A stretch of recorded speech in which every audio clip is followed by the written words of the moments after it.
Hi friends, welcomes to Geetha's kitchen. Hello అండి, ఎలా ఉన్నారు?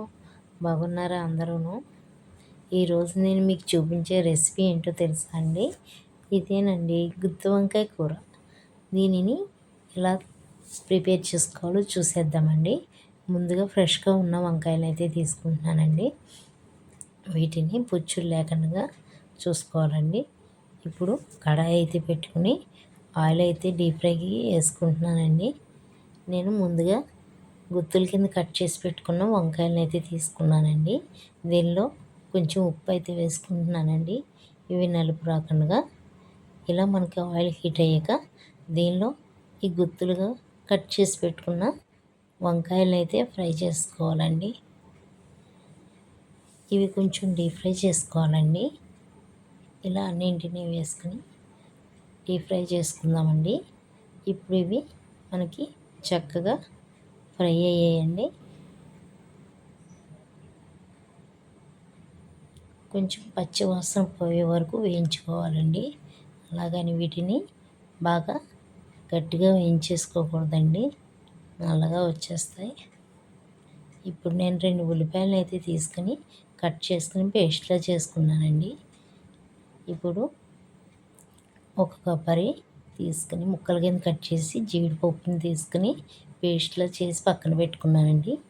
ఇప్పుడు స్టవ్ వెలిగించి కడాయి పెట్టుకుని దానిలో 3 టేబుల్ స్పూన్ ఆయిల్ అయితే వేసుకుంటున్నానండి. ఇలా ఆయిల్ వేసుకున్నాక ఈ ఆయిల్ మనకి కొంచెం హీట్ అవ్వాలండి. ఇలా హీట్ అయ్యాక ముందుగా మిక్సీ పట్టుకున్న ఉల్లిపాయ పేస్ట్ అయితే వేసేసుకుంటున్నాను. ఈ ఉల్లిపాయ పేస్ట్ అయితే మనకి పచ్చివాసన పోయే వరకు వేయించుకోవాలండి.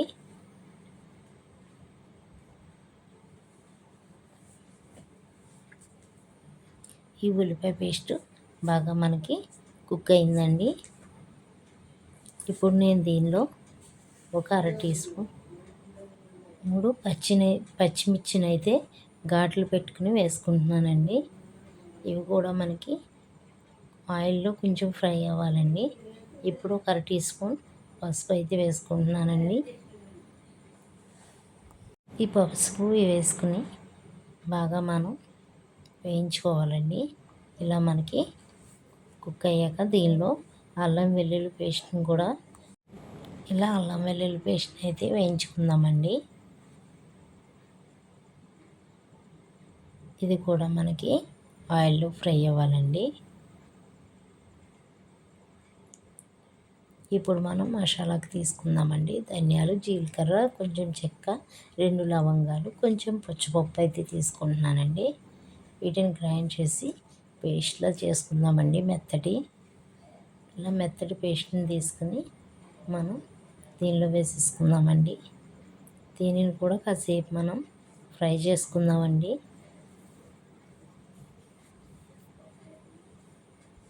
ఇది మనకి బాగా కుక్ అయిందండి. ఇది మనకి ఇలా కుక్ అయ్యాక దీనిలో 2 టేబుల్ స్పూన్ల కారం అయితే వేసేసుకుంటున్నానండి. ఇలా కారం వేసుకుని అంతా కలిసేలాగా తిప్పుకుందామండి. ఓకే ఫ్రెండ్స్, ఇలా మనం 2 స్పూన్ల కారాన్ని అయితే వేసుకుందామండి. దీనిలో కొంచెం ఉప్పు అయితే వేసుకుంటున్నానండి. ఇది కూడా బాగా తిప్పుకోవాలండి.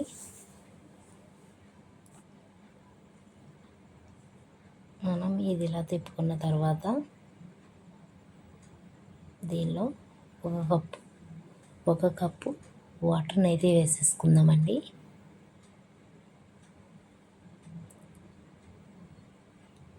దీనిని మంచిగా కుక్ చేసుకుందామండి. ఇది మనకి బాగా కుక్ అయిందండి.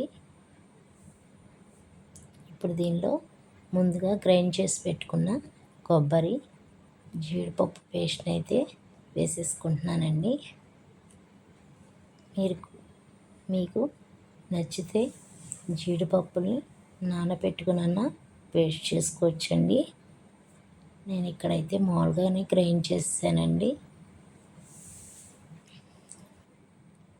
మీకు నచ్చితే పల్లీలను కూడా రోస్ట్ చేసుకుని వేసుకోవచ్చండి. ఇప్పుడు నేను 2 నిమిషాల పాటు మూత అయితే పెట్టేసుకుంటున్నానండి. ఇప్పుడు 2 నిమిషాలు అయ్యాక మూత తీసి చూద్దామండి.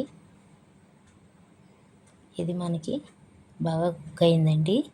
దీనిలో ముందుగా వేయించి పెట్టుకున్న గుత్తి వంకాయలను అయితే వేసేసుకుందామండి.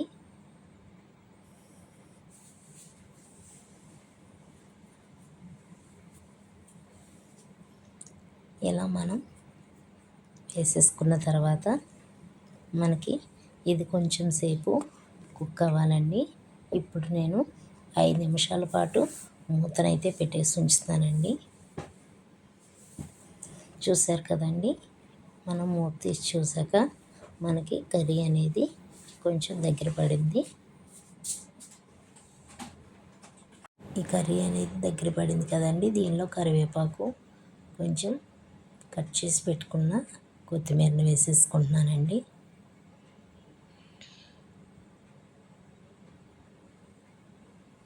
ఈ కర్రీ అనేది 2 నిమిషాల పాటు ఉడికిద్దామండి.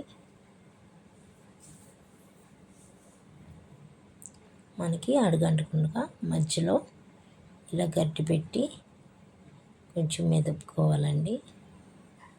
ఇలా మనకి కర్రీ అనేది దగ్గర పడుతుందండి. చూసారు కదా ఫ్రెండ్స్, కర్రీ అనేది ఎంత బాగా వచ్చిందో. దీనిని సర్వింగ్ బౌల్లోకి తీసేసుకుందామండి.